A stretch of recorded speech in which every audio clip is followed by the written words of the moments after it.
찬송가 438장 찬송하겠습니다.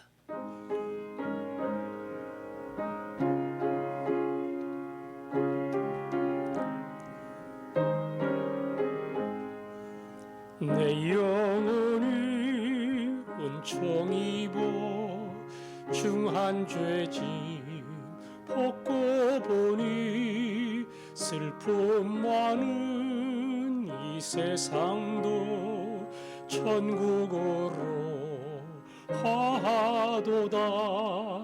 할렐루야 찬양하세. 내 모든 죄 사함받고 주 예수와 동행하니 그 어디나 하늘나라 주의 얼굴 뵙기 전에 멀리 뵈던 하늘나라 내 맘속에 이루어지니 날로 가깝도다. 할렐루야 찬양하세. 내 모든 죄 사함받고 주 예수와 동행하니 그 어디나 하늘나라 높은 산이 거친 들이 초막이나 궁궐이나 내 주 예수 모신 곳이 그 어디나 하늘나라. 할렐루야 찬양하세. 내 모든 죄 사함받고 주 예수와 동행하니 그 어디나 하늘나라. 아멘. 코로나 2.5 단계로 격상되면서 우리 많은 국민들이 또 많은 성도들이 심리적으로 또 생활로 위축된 가운데 있는 줄 압니다. 특별히 경제적으로 더 제약을 많이 받기 때문에 지쳐있는 우리 믿음의 지체들이 있습니다. 이 시간 기도할 때에 오늘 부른 찬송처럼 초막이나 궁궐이나 내 주 예수 모신 곳이 그 어디나 하늘나라 바람이 불지만 이 안에서 천국을 맛보는 내가 될 수 있도록 특별히 우리 믿음의 연약한 지체들이 그 시련의 바람 속에서 하나님의 은혜를 경험할 수 있도록 자신과 믿음의 모든 가족들을 위해서 기도하겠습니다. 아버지 하나님 기도합니다. 시련의 바람이 심하지만 그 안에서 나를 붙드시는 능력의 팔을 경험하기를 원합니다. 아버지 하나님, 초막이나 궁궐이나 내 주 예수 모신 곳이 그 어디나 하늘나라. 궁궐에서는 쉬울려나 모르겠지만 초막에서 하늘나라를 경험하는 이것은 쉬운 게 아닙니다. 그러나 내 주 예수 모신 것이 주님으로 만족하는 것이 무엇인지를 알게 하시고 그 주로 말미암아 기뻐하는 법을 배우게 하시고 내가 붙들고 의지하던 많은 것 그것이 비록 나를 떠난다 할지라도 예수님 내 주여 주님 한 분만으로 만족하옵니다. 이것이 고백이 되게 하여 주옵소서. 사랑하는 주의 백성들 한 사람 한 사람 찾아가시고 경제적으로 심리적으로 연약한 그들을 평강으로 붙들어 주옵소서. 아멘. 아버지 하나님, 상황은 더 심각해졌지만 우리의 마음속에 더 강한 주의 손길이 우리의 연약하고 흔들리는 모든 위태로운 자리에서 힘이 될 줄로 믿습니다. 하나님, 바람이 심하다 할지라도 궁궐뿐 아니라 초막도 내 주 예수 모실 때에 하늘나라 되는 것을 알게 하여 주시고 그 안에서 평강을 누리며 예수님 한 분만으로 만족하는 저희들 되게 하여 주옵소서. 예수님 이름으로 기도합니다. 아멘. 하나님 아버지 말씀 빌립보서 3장입니다. 빌립보서 3장 10절부터 12절까지 3절 말씀이에요. 빌립보서 3장 10절부터 12절까지 3절 말씀 합독하도록 하겠습니다. 시작. 내가 그리스도와 그 부활의 권능과 그 고난의 참여함을 알고자 하여 그의 죽으심을 본받아 어떻게 해서든지 죽은 자 가운데서 부활에 이르려 하노니 내가 이미 얻었다 함도 아니요 온전히 이루었다 함도 아니라 오직 내가 그리스도 예수께 잡힌 바 된 그것을 잡으려고 달려가노라. 아멘. 행함을 강조하는 사람들, 경건을 강조하는 사람들, 그것이 자기의 의로움이라고 생각하고 구원의 증거라고 생각하는 사람들, 그들을 향해 바울은 이야기했습니다. 너희들이 자랑거리라고 이야기하는 그 많은 것들 사실은 내가 더 많어.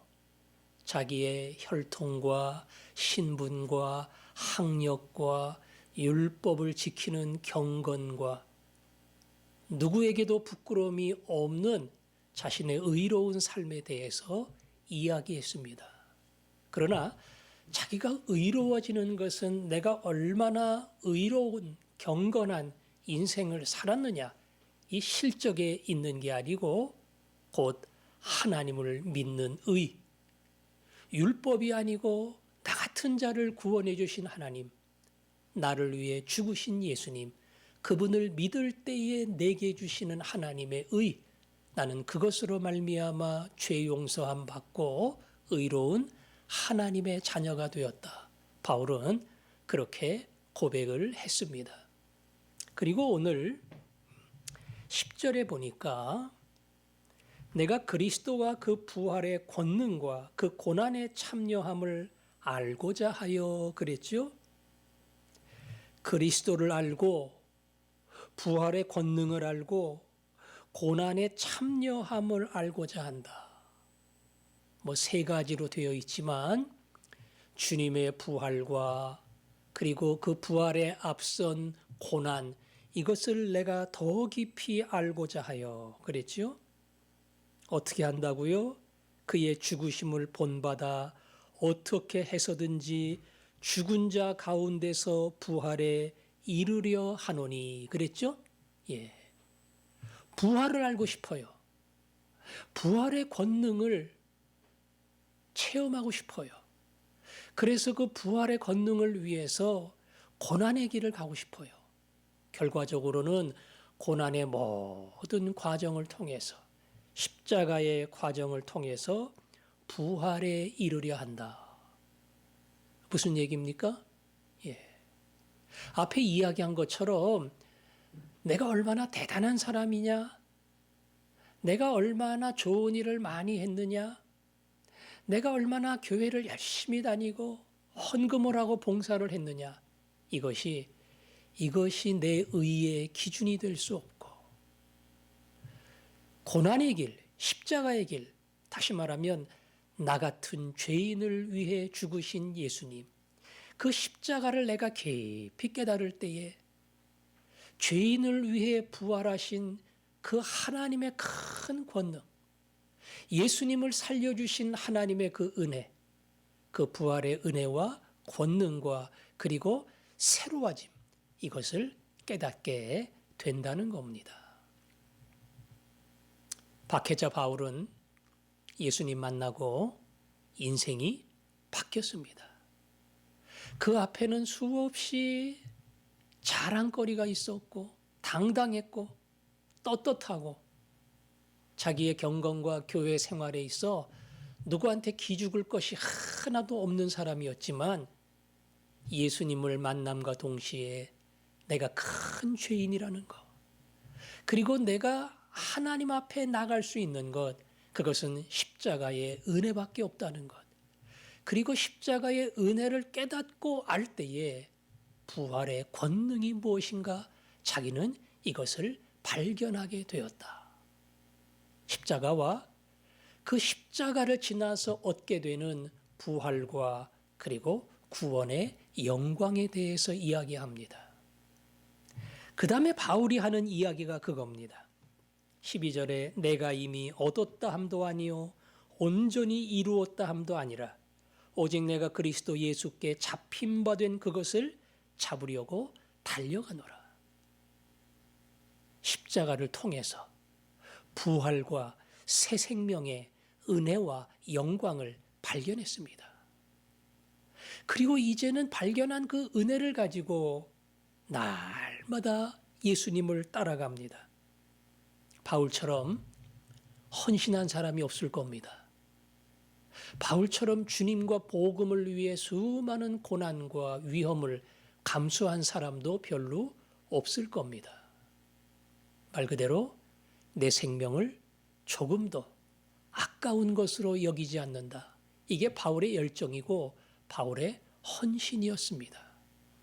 그런데 오늘 성경에 보니까 얻었다 함도 아니고 온전히 이루었다 함도 아니다. 다시 말하면 아직 모자라. 그래서 계속 예수님을 따라가야 돼. 목표가 뭡니까? 목표가. 거기 맨 끝에 그랬죠. 오직 내가 그리스도 예수께 잡힌 바 된 그것을 그랬어요. 예수님이 나를 잡으셨대요. 나를 잡으셨대요. 그것을 잡으려고 달려가노라. 예수님이 나를 잡으셨는데 그 잡으신 그것을 잡으려고 달려가노라. 이 잡는다는 말이 연속해 있어서 조금 혼란스러워요.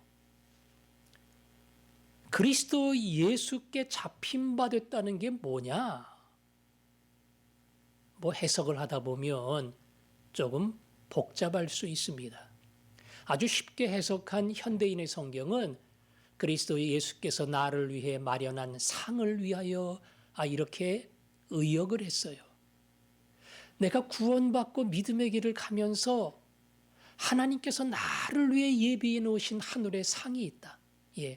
그 상을 늘 바라보면서 그 상을 목표로 해서 그 상을 붙들기 위해 나는 달려간다. 이렇게 표현을 했다는 겁니다. 물론 조금 의역이 과장된 것도 있어요. 하지만 주님이 나를 잡으셨다. 이제는 내 잘남만, 내 선행, 내 의로움 이게 아니라 아무것도 내놓을 수 없는 나를 주님이 잡으셔서 그 죄에서 나를 건지시고 하나님의 자녀가 되게 했는데 이제 내가 가는 길이 뭐냐? 이 가는 길은 오직 감사, 그리고 그 은혜를 갚는 길, 예수님을 닮아가는 것. 이게 내가 가는 길이에요. 그 내가 가는 길에 어찌 보면 완성은 없습니다.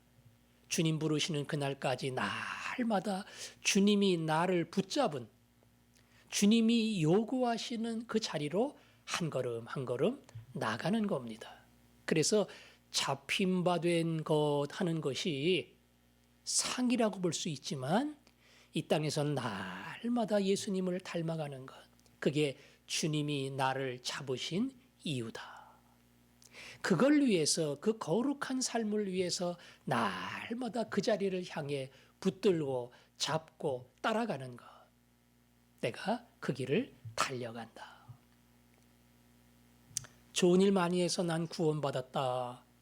이렇게 생각하는 사람하고 나 같은 죄인을 위해 예수님 죽으셔서 내가 구원받았으니 얼마나 감사한지, 이 황송한 은혜를 내가 어떻게 갚아야 될까?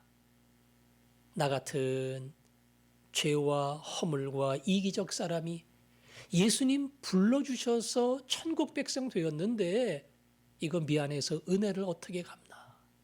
그 은혜를 어떻게 갚나 하는 마음이 이겁니다. 나를 부르신 주의 뜻에 따라, 주의 은혜에 따라 주님이 원하시는 그 자리로 날마다 달려가야지 이런 하나님의 백성에게는 소원이 생긴다는 겁니다. 바울이 나는 이러한 소원이 있다. 오늘도 달리고 내일도 달리고 계속 주님을 향해 나는 달려간다. 바울은 이야기합니다. 특별히 여기 마지막 단어에 보니까 달려가노라 그랬어요. 달려가노라. 나중에도 제가 설교 때 주일날 말씀할 생각이지만 바울은 달려간다는 단어를 잘 사용했습니다. 걸어간다는 말을 별로 안 썼어요. 달려간다. 달려가는 것은 뛰는 거잖아요. 걸어가는 것은 그냥 천천히 산책하는 겁니다. 주님을 위한 길을 갈 때 바울은 달려간다는 표현을 썼습니다. 걸어갈 수 없어요. 주님을 위한 인생에 내가 조금이라도 더 가기 위해 땀을 흘리며 있는 힘을 다해 달리는 겁니다. 나를 잡으신 주님, 은혜를 주신 주님, 그 주님을 닮기 위해서 온 힘을 다해 나는 죽는 날까지 달려간다. 그것이 오늘 바울이 표현한 이 단어의 의미라고 생각합니다. 예수 믿고 그냥 헐렁헐렁 신앙생활할 수 있습니다. 교회 다니고 직분 받고 그렇게 살 수 있습니다. 장로도 목사도 다 마찬가지입니다. 저도 자신에게 늘 그렇게 질문하고 그리고 자기 자신을 각성시키려고 노력을 합니다. 너무 대충대충 그냥 하던 대로 흘러가는 목사 아니냐? 아니면은 바울처럼 달려가고자 하는 의지와 열정이 너에게 있느냐? 지나온 목회에 대하여, 앞으로 남은 목회 여정에 대하여 있는 힘을 다해 내가 달려간다. 그 열정이 없다면 우리의 인생은 후회와 안타까움으로 돌아봄이 될 겁니다. 오늘도 이 시간 우리 마음속에 주여, 주의 큰 은혜를 받았는데 그 은혜 받은 제가 온 힘을 다해 달려가게 하시고 그래서 조금 더 예수님을 닮게 하여 주옵소서. 오늘도 이 마음으로 기도하며 주님 앞에 나아가는 우리 모두가 되기를 축원합니다. 기도하겠습니다. 아버지, 오늘도 그 은혜를 우리에게 주옵소서.